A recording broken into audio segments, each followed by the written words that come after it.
മരിച്ചവരുടെ സന്തോഷത്തിനും ആത്മാവിന്റെ നിത്യശാന്തിക്കും സെന്റ് മേരീസ് ശവപ്പെട്ടികൾ, പെരുമ്പാവൂർ, പട്ടാൽ.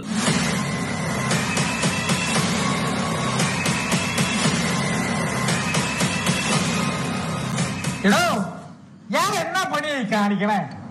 എടോ, സ്വസ്ഥായിട്ട് ഇവിടെ ഒന്ന് കിടക്കാന്ന് വെച്ചാലും ഇയാൾ സമ്മതിക്കുമല്ലോ. ഞാൻ എന്നാ പറ്റിയ ഇയാൾ എന്നാ പണിയായി കാണിക്കണേ? ഇത് ഈ പെട്ടി കിടക്കാൻ ഭയങ്കര ബുദ്ധിമുട്ടാണ്. ഇത് അങ്ങോട്ടും ഇങ്ങോട്ടും തിരിയാൻ പറ്റുന്നില്ല. ഇയാളെ എത്ര സുഖമായിട്ടാണ് കിടക്കുന്നത്.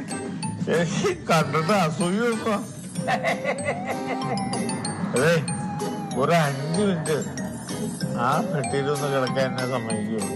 അതിനെന്താ, താൻ കിടന്നോ? അതെ, കുറച്ചു നേരം കഴിയുമ്പോ എനിക്ക് തന്നാ മതി. സന്തോഷം, എന്റെ പൊന്നെ, അധികം സന്തോഷം.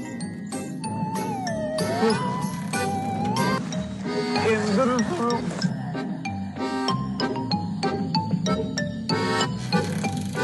മരിച്ചവരുടെ സന്തോഷത്തിനും ആത്മാവിന്റെ നിത്യശാന്തിക്കും സെന്റ് മേരീസ് ശവപ്പെട്ടികൾ, പെരുമ്പാവൂർ, പട്ടാൽ. നമ്മളൊരു കൂട്ടുകാരനാണ്. അവനോട് ഞാൻ പറയും, അവനൊരു ആശയം പറഞ്ഞ് നമ്മളങ്ങനെ അത് ഒരു പരസ്യം പോലെ ഷൂട്ട് ചെയ്യുമായിരുന്നു.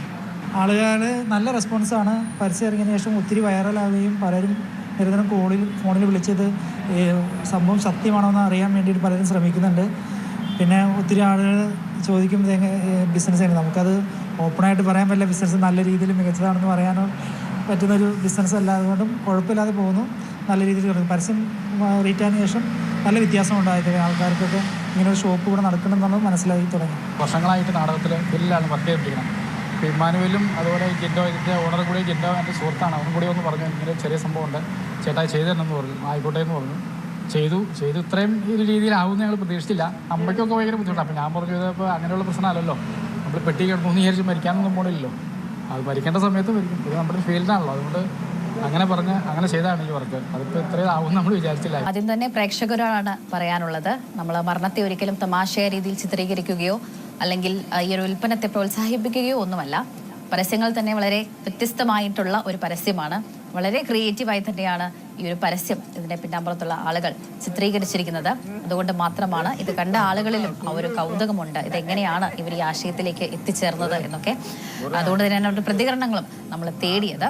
ഇപ്പോൾ സാധാരണ ബിസിനസ് പോലെയുള്ള ഇത് ഒരിക്കലും ആരും മരിക്കരുത്, നമ്മുടെ കൂടെ നിന്ന് ആരും വേർപിരിഞ്ഞ് പോകരുതെന്ന് നമ്മൾ ആഗ്രഹിക്കുന്ന ഒരു കാര്യമാണ് മരണം എന്ന് പറയുന്നത്. പലരും ഭയത്തോടു കൂടി തന്നെയാണ് മരണത്തെ നമ്മൾ സമീപിക്കുന്നത്. മരണമെന്ന് ഓർക്കുമ്പോൾ തന്നെ നമുക്ക് പേടിയുള്ള ഒരു കാര്യമാണ്.